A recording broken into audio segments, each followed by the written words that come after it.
Hello mga kabarkads, good morning. Ngayon mga kabarkads is nandito tayo sa galing tayo dito sa El Rio. Papunta tayo ng Diversion Road. Yan, naghintay tayo dito sa traffic light. Pupuntahan natin itong flyover project mga kabarkads.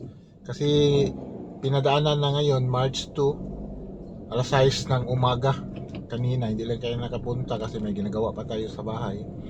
Ngayon is titingnan natin gaano kaganda daanan itong flyover project dito sa Davao City.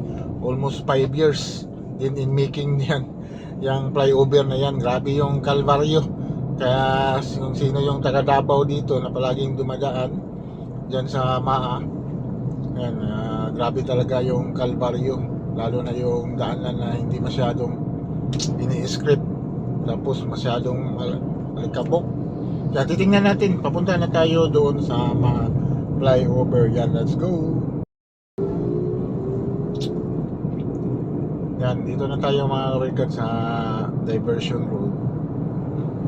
Ating titingnan itong kasi isang malaking tulong din ito ngayon na binuksan na sa publiko itong flyover na ito para kuwan din sa traffic. Yan, ma-minimize na yung traffic dito sa Davao City. Kasi ang nangyari nung construction pa itong flyover, marami lang din na dumadaan dito sa Diversion Road. Ang mga sasakyan is doon na dumadaan sa main road talaga, sa MacArthur Highway. Itong CP Garcia, yan, highway known as Diversion Road, is wala na tayo talagang dumadaan dito. Maraming dumadaan dito. Ito yung mga motorcycle kasi maiwasan nila yung traffic. Yung mga four wheels, marami nang hindi dumadaan dito sa banda. Ngayon is titingnan natin kung ano ba yung resulta nito. Kasi marami pang hindi alam nila na nadaanan na pala itong flyover. Kasi doon tayo kanina dumaan sa MacArthur Highway, ang traffic pa, especially sa Matina Crossing.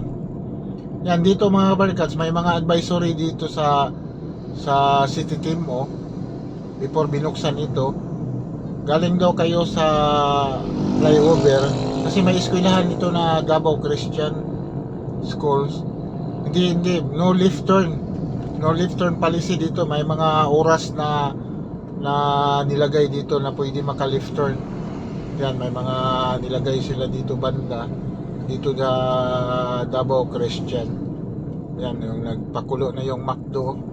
May McDo kasi may Jollibee na doon eh. Yan, ito na yun, nilagyan na nila ng mga kuwan dito, signage, kung mga guide kung saan talaga dadaan itong mga kuwan, katulad dito sa Davao Christian. Yan, hindi na madaanan dito banda. Yan, ang ganda na talaga. Yan, bawal pa dito ang truck mga kabarkas na dadaan sa mga flyover. Yan, ang makadaan lang talaga dito is itong mga kuwan na makadaan. Yung iba may madaan pa papunta yan ng Magtuod. Yan, napakaganda.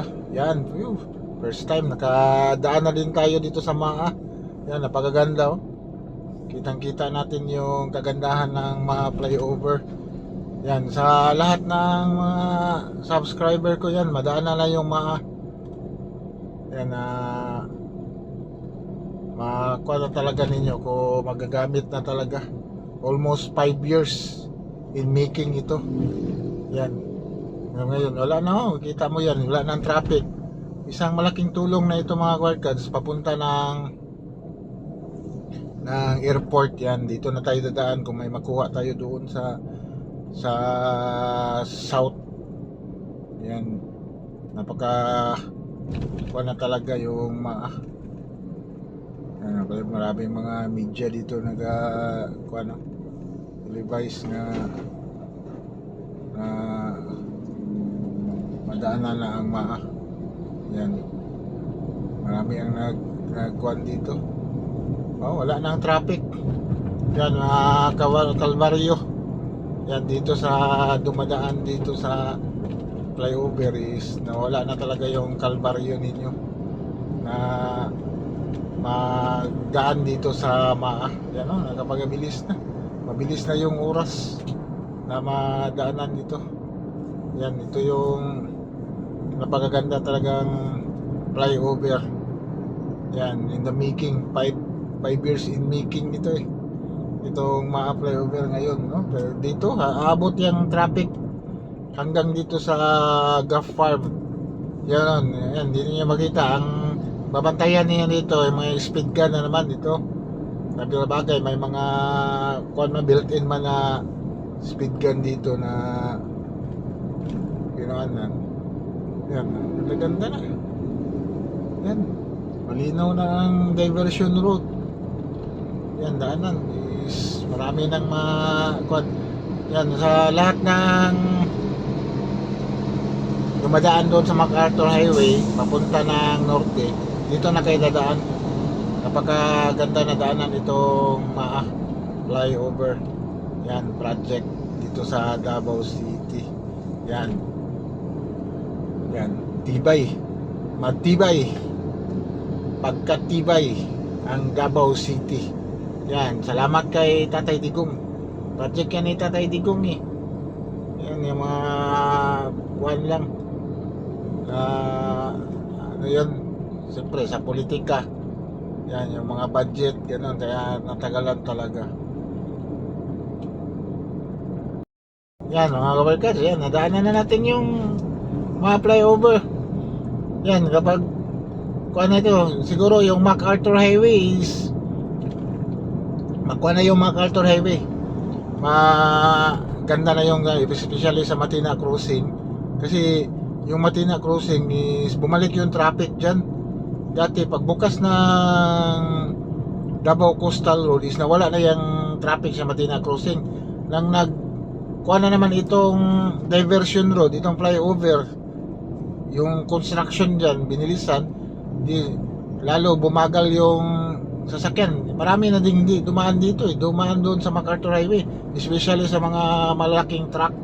Doon na dumadaan, paikot ng MAA, tapos doon na dumadaan sa bypass MAA. Yan yung nangyari. Kaya yung Matina, MacArthur Highway is nagka-traffic talaga.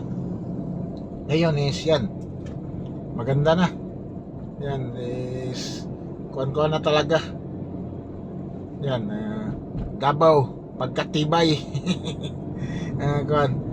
Marami na namang mainggit nito. Titingnan na naman yan. Ano yung kolekto? Matibay ba? Ganun. Basta Davao, pagkatibay. Yan, siguro mga kabarkads. Hanggang dito na lang. Itong kuan natin. Di lang tayo nakapunta kanina 6 AM kasi marami tayong gagawin sa bahay. Yan, si kaso pa. Ngayon lang, dinaanan lang natin ngayon. At least para makita ninyo na gaano nakaganda yung MAA flyover project. Hope na isusunod nila yung Ulas Viaduct din kasi isang contractor lang yan eh. Yung Ulas Viaduct at itong MAA under sa Jima Construction. Hope na ang MAA na naman yung bilisan nila pagtrabaho dyan para magagamit naman yan ay papunta ng Davao Coastal Road. Yan, maganda din yung project na yan dito sa Davao City. Yan, update lang natin mga kabarkads. Yan, tapos na tayo dito sa MAA. Hindi na natin ma-update yan kasi yung ilalim na lang, tuloy-tuloy pa yung trabaho nila dyan. Pero yung focus talaga natin is itong flyover. Yan, sige mga kabarkads, hanggang dito na lang. Yan, bye-bye, God bless.